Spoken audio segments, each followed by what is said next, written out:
வணக்கம் நண்பர்களே, இது சாம் டாக்கிஸ். நான் உங்கள் நிக்சன் ராஜ்.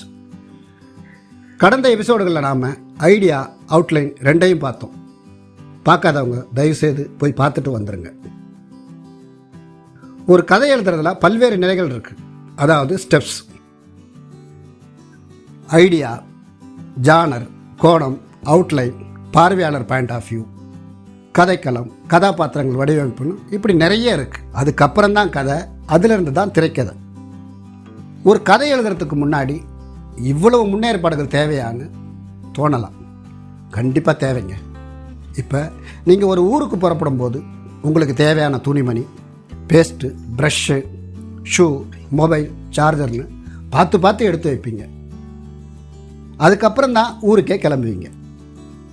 ஏறத்தாழ கதையும் அது மாதிரி தான். ஒரு கதைக்கு தேவையான எல்லா விஷயத்தையும் சேகரிச்சுக்கிட்டு அல்லது யோசிச்சுக்கிட்டு அதுக்கப்புறம் கதை எழுத உக்காந்தா கதை கடகடன்னு அருமையாக பிரமாதமாக வந்துடும். வாங்க எபிசோடுக்குள்ளே போகலாம்.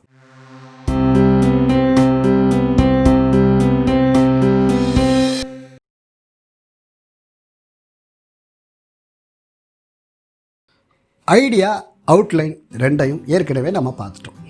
அடுத்தது பார்வையாளர் பாயிண்ட் ஆஃப் வியூ. பொதுவாக இதை ஸ்க்ரீன்ப்ளே எழுதும்போது தான் சொல்லலான்னு இருந்தேன், ஆனால் கொஞ்சம் முன்கூட்டியே சொல்கிறேன். ஏன்னா கதை எழுதும்போதே இதை மனசில் வச்சுக்கிட்டா இன்னும் நல்லது. அதுக்காகத்தான். கதைங்கிறது ஒரு கிரியேட்டிவிட்டி. ஒரு ஐடியா வச்சு உங்களுக்கு ஒரு கதை தோணும், எனக்கு ஒரு கதை தோணும். இப்போ லஞ்சத்துக்கு எதிராக போராடுற ஹீரோங்கிறது ஒரு ஐடியா. அதை வச்சு சங்கர் சார் ஒரு கதையையும் சில கதாபாத்திரங்களையும் உருவாக்கி இந்தியன் பண்ணார். அதே மாதிரியான ஒரு ஐடியாவை வச்சு முருகதாஸ் சார் ஒரு கதையும் சில கதாபாத்திரங்களையும் உருவாக்கி ரமணா பண்ணார். ரெண்டுமே மிகச்சிறந்த திரைப்படங்கள். ஒரே ஐடியாவாக இருந்தாலும் வேறு கதை, வேறு கதாபாத்திரங்கள். ஒரு ஐடியாவை வச்சு எத்தனை விதமாக வேணால் கதை பண்ணலாம். அது எழுதுகிறவங்களோட க்ரியேட்டிவிட்டியை பொறுத்தது. அதனால் கதை எழுத தெரிஞ்சுக்கிறத விட அதை எழுதுறதுக்கான சூத்திரங்களை, சூட்சமங்களை தான் முதல்ல நாம் தெரிஞ்சுக்கணும். அதில் ஒரு பவர்ஃபுல் சூட்சமம் தான் பார்வையாளர் பாயிண்ட் ஆஃப் வியூ. நாம் எழுதுகிற கதை பார்வையாளருக்கு நெருக்கமாக இருக்குமா அல்லது அந்நியமாக இருக்குமான்னு முதல்ல நாம் பார்க்கணும். சினிமாவில் 2 வகை இருக்குது. ஒன்று நமக்கு பரிச்சயமான சினிமா, அல்லது அதிகம் பரிச்சயம் இல்லாத சினிமான்னு. அவங்களுக்கு நடந்தது, அல்லது அவங்கள சார்ந்தவங்களுக்கு நடந்தது, அல்லது அவர்கள் வாழ்கிற சமூகத்தில் நடந்ததுன்னா அது அவங்களுக்கு பரிச்சயமான சினிமா.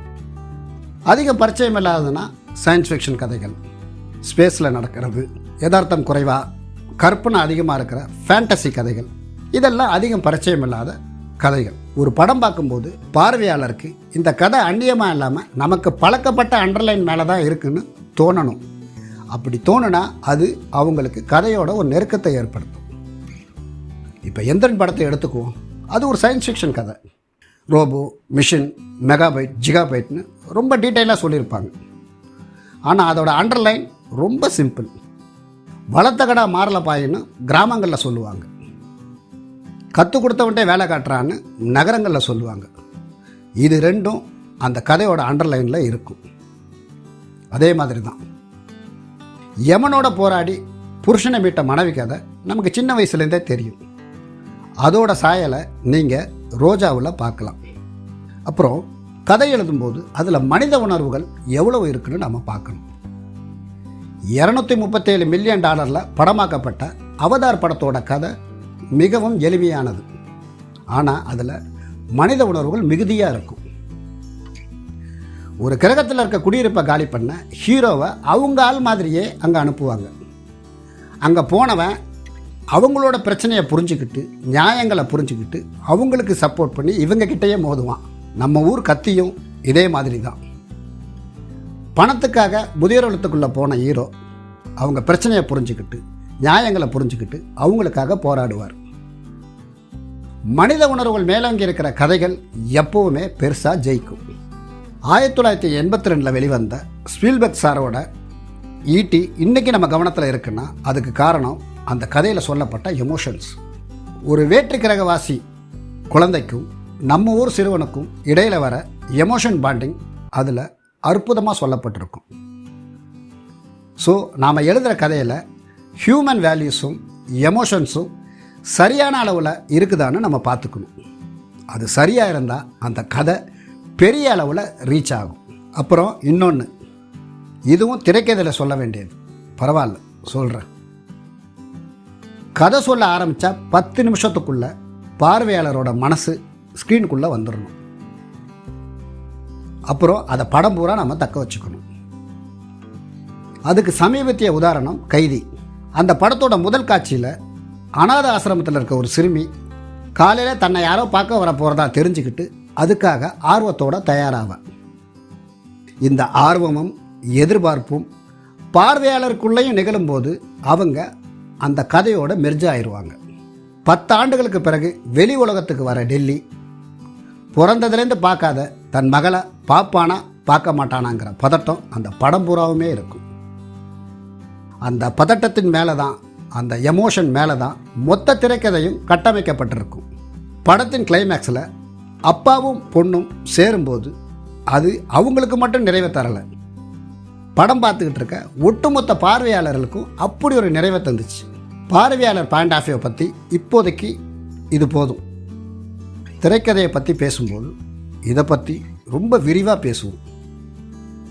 அடுத்ததாக நம்ம பார்க்க போகிறது கதைக்களம்.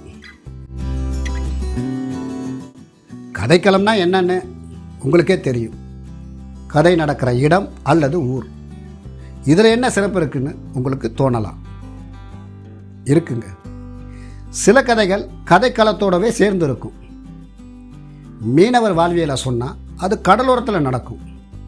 விவசாயிகள் வாழ்வியலை சொன்னால் அது கிராமங்களில் நடக்கும். ஆனால் சில கதைகளை நாம் எந்த களத்தில் வேணால், சிட்டி, வில்லேஜ்னு எங்கே வேணால் ஃபிக்ஸ் பண்ணலாம். ஆனால் அப்படி ஃபிக்ஸ் பண்ணும்போது அந்த கதைக்களம் கதைக்கு எவ்வளவு சப்போர்ட் பண்ணுதுன்னு நம்ம பார்க்கணும். ஏன்னா ஒரு கதைக்களம் கூட கதையை ரொம்ப அவசரத்துக்கு கொண்டு போக உதவும். 3ஆம் பிறை கமல் சார் படம். திரு பாலுமகேந்திரா சார் எழுதி இயக்கிய அற்புதமான திரைப்படம். ஒரு விபத்தில் பாதிக்கப்பட்டு அம்னிஷியாவால் கடந்த கால ஞாபகங்களை இழந்த ஒரு இளம்பெண் சீனுக்கிட்ட வந்து சேர்றான். சீனு அவளை ஒரு குழந்தைய போல அற்புதமாக பராமரிக்கிறான், வைத்தியெல்லாம் செய்கிறான். அவளுக்கு கடந்த காலம் ஞாபகம் வரும்போது நிகழ்காலம் மறந்துடுது. சீனுவையும் மறந்துடுறான். அந்த ஊரை விட்டு புறப்படுறான். சீனு விஜின்னு அலற அவ அந்த ஊரை விட்டே போயிடுறான். உடஞ்சு போன மனநிலையோட ஒரு பித்து பிடிச்சவன் போல சீனு செய்வதறியாது உட்காடுறான். மனசை நெகிழ வைக்கிற மிகவும் அற்புதமான திரைப்படம். அந்த கதையை திரு பாலுமகேந்திரா சார் சிட்டி, வில்லேஜ்னு எந்த கதைக்களத்தில் வேணால் சொல்லியிருக்கலாம். ஆனால் அவர் சொன்னது ஊட்டிக்கு பக்கத்தில் இருக்கிற ஒரு அமைதியான மலை கிராமத்தை, எண்ணிக்கை குறைவான கதாபாத்திரங்களும் கண்ணுக்கு குளுமையான விஷுவல்களும், எல்லாத்துக்கும் மேலே அந்த கதைக்களத்தில் காட்சிகளில் இருக்கிற ஒருவித அமைதியும் அந்த படத்தை அப்படியே வெகுவான உயரத்துக்கு கொண்டு போச்சு. அது மட்டும் இல்லைங்க, கிளைமேக்ஸில் ரயில்வே ஸ்டேஷனில் சீனு விஜின்னு அலறும்போது அந்த குரல் மலைகளில் எதிரொலிக்கிற மாதிரி பார்வையாளர் மனசுக்குள்ளே அப்படி ஒழிச்சிச்சு. அந்த படத்தில் சீனுவும் விஜயும் எந்த அளவுக்கு முக்கியமான கதாபாத்திரமோ அதே மாதிரி அந்த மலை கிராமத்தையும் ஒரு முக்கியமான கதாபாத்திரமாக காட்சிகள் வழியாக, விஷுவல்ஸ் வழியாக அற்புதமாக சொல்லியிருப்பார் திரு பாலுமகேந்திரா சார். ஒரு கதைக்களம் கூட ஒரு கதையை வேறொரு தளத்துக்கு கொண்டு போக முடியுங்கிறதுக்கு அது ஒரு உதாரணம். கதைக்களத்துக்கு அடுத்து நம்ம பார்க்க போகிறது கேரக்டர் ஸ்கெட்ச். மதிப்பிற்குரிய கே பாலச்சந்தர் சார்கிட்ட ஒரு தடவை கதை சொல்கிற பாக்கியம் எனக்கு கிடச்சிச்சு. கதையை கேட்டுட்டு அவர் சொன்னார், கேரக்டர் ஸ்கெட்ச் எல்லாம் ரொம்ப நல்லா இருக்குன்னு. நான் உடனே சொன்னேன், சார் உங்கள் படங்களையெல்லாம் பார்த்து தான் நான் கேரக்டர் ஸ்கெட்ச் எழுத கற்றுக்கிட்டேன்னு சொன்னேன். அவர் சிரிச்சுக்கிட்டு என் தோலை ஆதரவாக தட்டி கொடுத்தார். அவர் எழுதி இயக்கிய அவள் ஒரு தொடர்கதை படத்தை குறைஞ்சது நான் 20 தடவைக்கு மேலேயாவது பார்த்துருப்பேன். கேரக்டர் ஸ்கெட்ச் எப்படி இருக்கணுங்கிறதுக்கு அந்த படம் ஒரு மிகச்சிறந்த உதாரணம். கேரக்டர் ஸ்கெட்ச் தாங்க ஒரு கதையின் போக்கையே தீர்மானிக்கும். கதாபாத்திரங்கள் வழியாக, அந்த கதாபாத்திரங்களின் குணாதிசயங்களின் வழியாக, அந்த கதாபாத்திரங்களுக்கு நடக்கிற சம்பவங்கள் வழியாக தான் நாம் கதை சொல்கிறோம். அந்த கேரக்டர் ஸ்கெட்சை பற்றி ரொம்ப டீட்டெயிலாக அடுத்த எபிசோடில் நாம் பார்ப்போம். அப்புறம் இன்னொரு விஷயம், இன்ஸ்டாகிராம் மூலமாக நிறைய நண்பர்கள், இளைஞர்கள் என் கூட தொடர்பு கொள்ள முயற்சி செய்கிறீங்க. என்னால் தான் உங்களுக்கு பதில் சொல்ல முடியல. எனக்கு 16 வயசில் ஒரு மாற்றுத்திறனாளி மகன் இருக்கான். அவன் பேர் தாங்க சாம். அவனை குளிக்க வைக்கிறது, சாப்பிட வைக்கிறதுன்னு எல்லாமே நான் தான் செய்யணும். அவனையும் பார்த்துக்கிட்டு, என் திரைப்பட வேலைகளையும் பார்த்துக்கிட்டு, கிடைக்கிற சொற்ப நேரத்தில் தான் இந்த வீடியோவுக்கான ஸ்கிரிப்டை எழுதி நான் ஷூட் பண்ணுறேன். அதனால் நான் பதில் சொல்லன்னு தப்பாக எடுத்துக்காதீங்க. உங்களோட சந்தேகங்கள், அதாவது கதை திரைக்கதையை பற்றி சந்தேகங்களை நீங்கள் எனக்கு மெசேஜாக போடுங்க. அதெல்லாம் நான் நோட்ஸாக எடுத்துக்கிட்டு எபிசோடு வழியாகவே அதற்கு நான் எக்ஸ்ப்ளனேஷன் கொடுப்பேன். தொடர்ந்து பாருங்கள், சப்ஸ்கிரைப் பண்ணுங்கள், உங்கள் நண்பர்களுக்கும் சொல்லுங்கள். நீங்கள் கொடுக்குற ஊக்கமும் ஆதரவும் தான் இந்த தொடரை நான் மேலும் சிறப்பாக செய்கிறதுக்கு எனக்கு உற்சாகத்தை தரும். தொடர்ந்து பேசுவோம். நன்றி, வணக்கம்.